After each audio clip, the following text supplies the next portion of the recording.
Hey guys, and welcome back to UnJaded Jade. So I'm gonna be honest, I'm still in my pajama top, I'm not wearing a bra. My hair's literally like bed hair. I look kind of tired and stuff. And I also feel like I really am coming down with something. I woke up today and my throat just feels awful and I just feel like ill, and why am I getting ill before my Oxford interview? Why? But hey ho, if it happens, it happens. But yeah, it's 9:30 right now and I've been doing just a lot of like reading and Oxford prep and like watching videos and documentaries and prepping in general. So I just thought I would make a video about what I've done to prepare, what I'm still doing to prepare, and what I'm like planning on having done by the time I hit Oxford, which is literally in 2 days. Also, I was gonna make more of an effort, but then I was like, you know what, you're basically like my family, so it's cool, you've seen me worse. And I'm very lazy, so.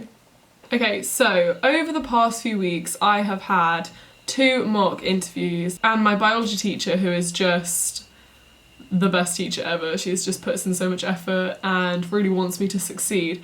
Yeah, she arranged for me to have a mock interview at a grammar school kind of near me. Not really, it was a bit of a trek, but you know, who cares. And I had an interview with their head of biology. That was basically the worst interview that I think I ever could have imagined.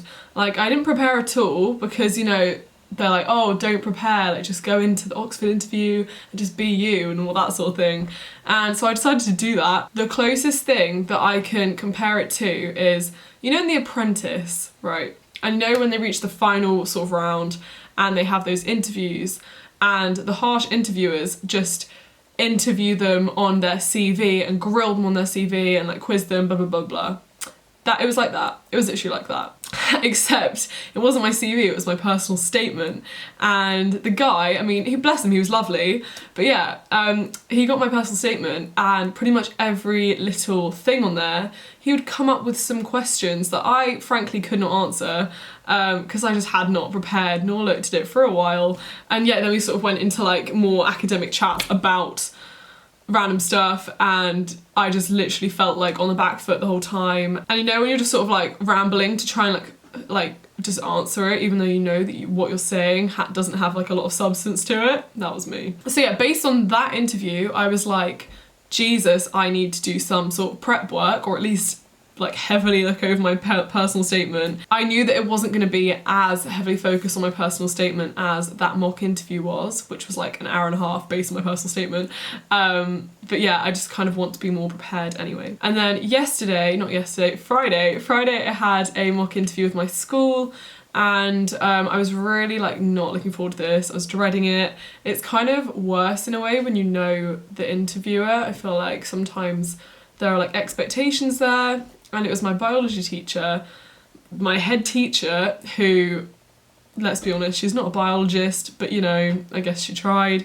And they also got this random guy in who was like a researcher in a biological field. And I was very like skeptical almost about meeting this other interviewer. I didn't know how much he would know about like the Oxbridge admissions process. I didn't even really know what his area of research was. At the time, I was told that he wasn't even a biologist, he was a chemist, so I was a bit like, oh god. But he arrived, and I'm not joking, he was an absolute bae. Like, I love him. That interview just literally like boosted my confidence so much. I'm not sure the Oxford interview is gonna be anything like that school interview was, but it was just a nice chat about biology, and I love biology, so all the questions were so like well tailored to things I could talk about, and he'd done so much research into like questions I could be asked, and he like provided me with this document based on my personal statement of things that I should like go over. And yeah, if you are watching this, Mr. Moore, thank you very much for your help. Okay, so those were my 2 mock interviews, and that was sort of like the prep that wasn't necessarily like me doing stuff. So the other prep that I've been doing is I have been making, like kind of today and stuff, I've been making these little mind maps of like random topics that I've mentioned in my personal statement. And I'm basically going to fill those mind maps throughout the day with random stuff that I could talk about if I have to. So if they were like, oh, I see on your personal statement that you have mentioned that you went to a lecture on jungle biology in Honduras. Bam! I have stuff that in my mind I can talk about now. Because it's not like I'm lying, like I did go to that lecture, but it was a while ago, and if they asked me and I hadn't prepared it, I mean, I could like make up some stuff, but it wouldn't be nearly as academic as I think they would like. Also, can I just say, why am I getting ill? Like, this is not good. I know everyone's getting ill, but I can't be ill. Okay, so yeah, those mind maps, I've literally just pinpointed everything in my personal statement that I think could be a question. I'm just gonna pack it full, look over that like on the train over and stuff, and I feel like it will just make me feel a bit more prepared. So equally, yesterday I went to the library for about 3-4 hours, and I went to the little biology section, like the natural world section, and I sort of skimmed through and I just looked at anything that I thought either really interested me or was in some way kind of relevant to my personal statement, like kind of. So I think I picked 2 books. One was called Why Do Zebras Have Stripes, which was like quite a thin book, so I was like, tick, yes please. And the other book was about like the secret like life of trees and stuff like that, which I'm really interested in. So yeah, so I just took those to a little booth and I just kind of read them through, and I made these notes in this book. This is like my book of interview prep, I'm not even joking.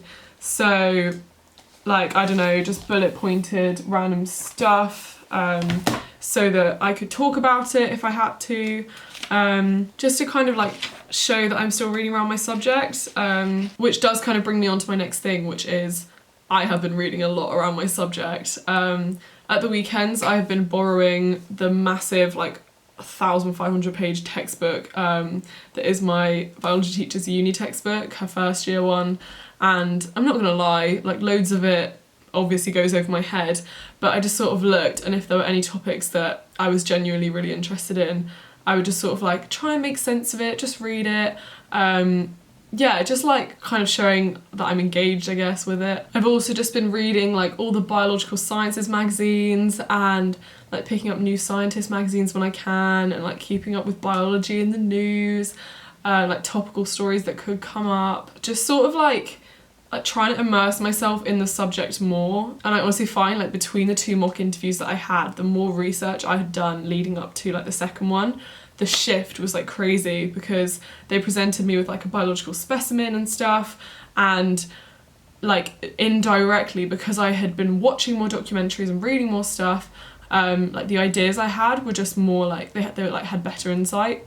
And that's another thing, watch documentaries if you can. Like, I feel like it's such a good passive way of learning and still and like kind of just still enjoying it, and yeah. So I still have to do a lot of these like mind maps and stuff, and kind of, yeah, just predicting questions that they could ask me based on my personal statement. I also, on Friday in one of my frees, I went through my biology like textbook, AS and A2, and all the stuff that we'd done.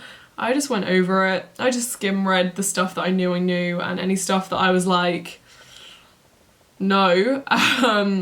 Yeah, I just sort of like read over that again, made sure that I had like a decent idea, because it's not like English or something where the opinions are very like in the moment.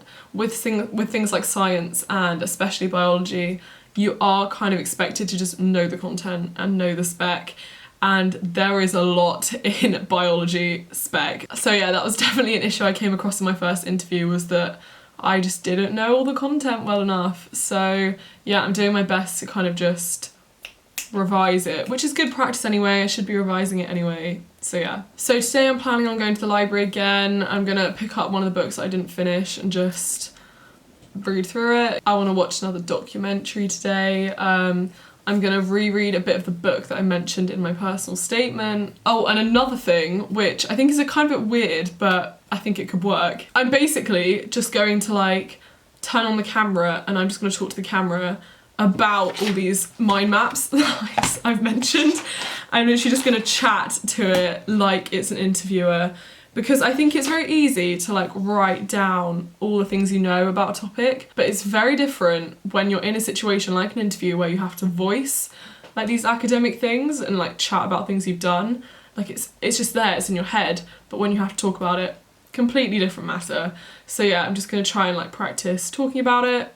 I say that now, but will I get through all of them? I don't know. But yeah, if you're like prepping for an interview, it could be quite useful for you to just like chat about the things you've mentioned as well. Or even just chat to like your family. Like I've been boring my brother with random biology things. Just like explaining concepts I think is quite important, especially for science. So tomorrow after school, I'm just having like a last minute chat with my biology teacher, and not like a mock interview, but I think just sort of like a last send off, last minute advice from her and stuff like that. But yeah, I mean, we'll see how it goes. I am planning on vlogging my Oxford uni trip, and I hope to see some of you. I know quite a lot of people have been like commenting like, oh, I got an interview for this and I got an interview for this, and that is amazing, like well done to you. Yeah, and if you do see me walking the streets of Oxford, please do come say hi. I don't bite. If I am like on the way to an interview and I'm quite late and I don't know what's going on, I might be a bit like stressed and a bit like, I've got to go. But yeah, please, please do come say hi. But yeah, why am I getting ill? Why? Like, this is not good. I was feeling fine yesterday and I've woken up today and I just feel really like, I mean, strangely, I don't feel that stressed. Like last week I was terrified, but I do think the mock interview that I had, the like second one, has sort of made me feel a bit more calm, made me feel like I know what I can do to feel prepared, even if I really can't be prepared at all. I feel like this video is absolutely rambling on now, but yeah, I actually am gonna have a shower now and I am gonna make myself look a bit nicer, so I don't know why I filmed this when I looked so tired and ill, but you know. Anyway, thank you so much for watching and thank you for your support. Good luck with any interviews you might have and good luck with the whole uni, getting offers, etc. See you later.